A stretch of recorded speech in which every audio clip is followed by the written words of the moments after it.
A white neighbor called the police on a black woman for doing nothing more than enjoying a swim in the pool. He stood there, watching, convinced he was about to witness her being hauled away in handcuffs. But just as he was sure of it, just when he thought he had one, she dropped a bombshell so shocking that it flipped the entire situation upside down. The way karma played out? It will leave you absolutely speechless. Stay tuned, because this is one story you don't want to miss. Monica Caldwell adjusted her swim goggles, her fingers tightening on the edges as she dipped her toned legs into the cool, rippling water. This moment?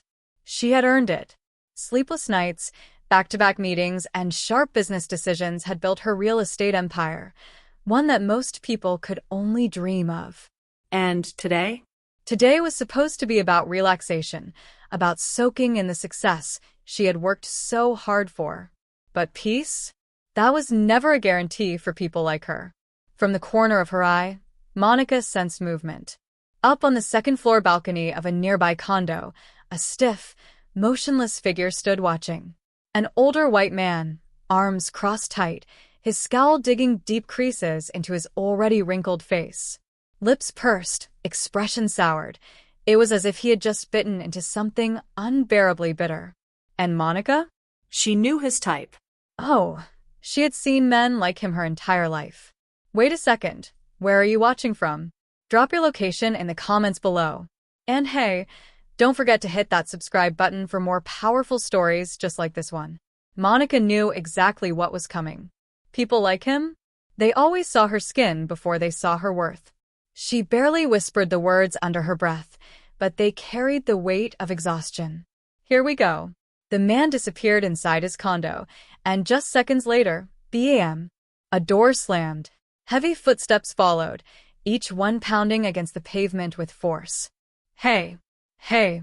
The voice was sharp, cutting through the warm air. Monica turned, keeping her expression unreadable. The man was storming toward her, his red Hawaiian shirt billowing with each step. His sandals slapped against the ground as he jabbed a crooked finger in her direction. "You're not supposed to be here," he barked, voice laced with entitlement. "This is a private pool, residents only." Monica didn't flinch. With practiced ease, she adjusted her goggles and tilted her head slightly. "Excuse me?" "You heard me," he snapped, narrowing his eyes. "You people are always sneaking into places you don't belong. This ain't no public park." Monica let out a slow, measured breath, keeping her patience intact. "And who exactly are you?" The man puffed up his chest. "Franklin Turner," he huffed. "Lived here for 20 years. I know every single resident in this community, and I sure as hell don't know you." Monica almost laughed.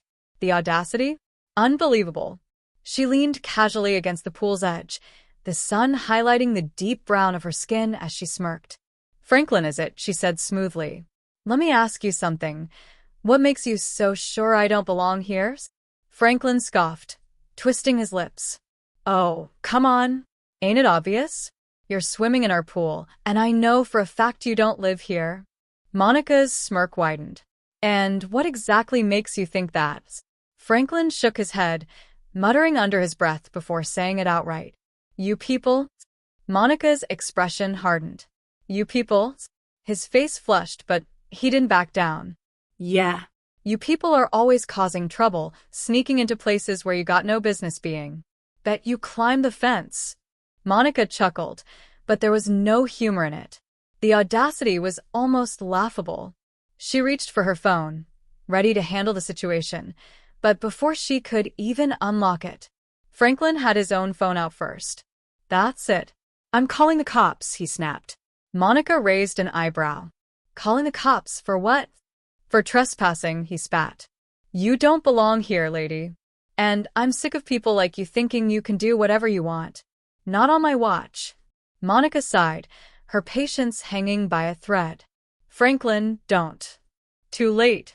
His finger was already pressing the call button. The line rang, and Monica clenched her jaw. Oh, she had seen this scene before.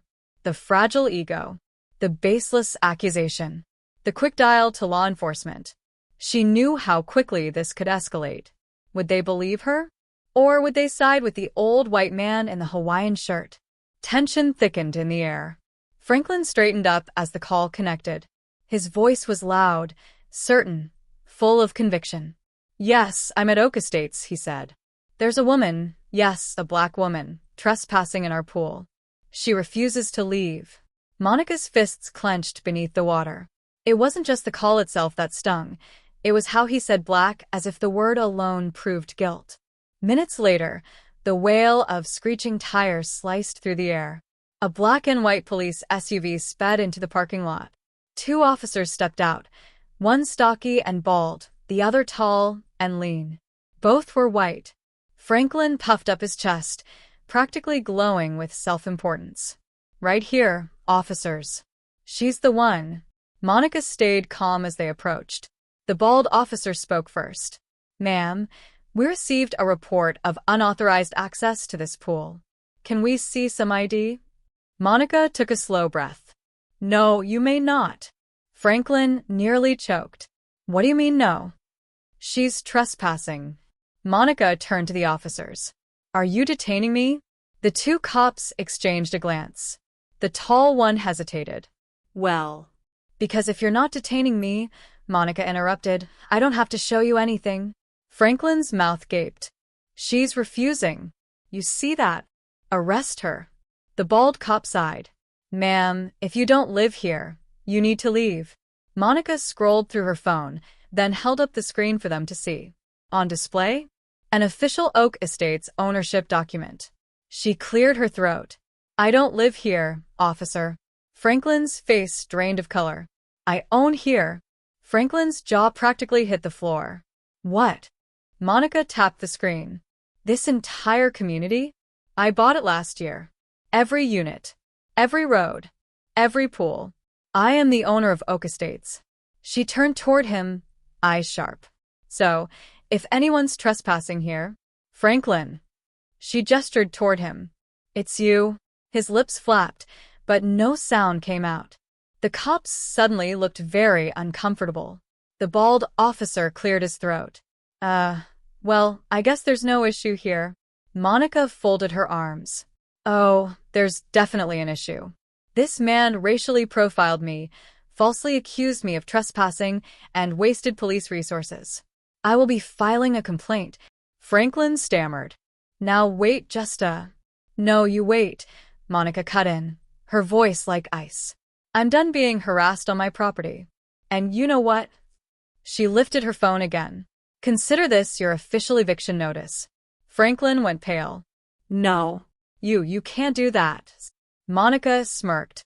"Oh, but I can. And I will." The officer shot Franklin a pitying glance before turning to leave. Monica sank back into the water, letting the coolness wash over her. Karma had arrived. And this time, it had her name on it.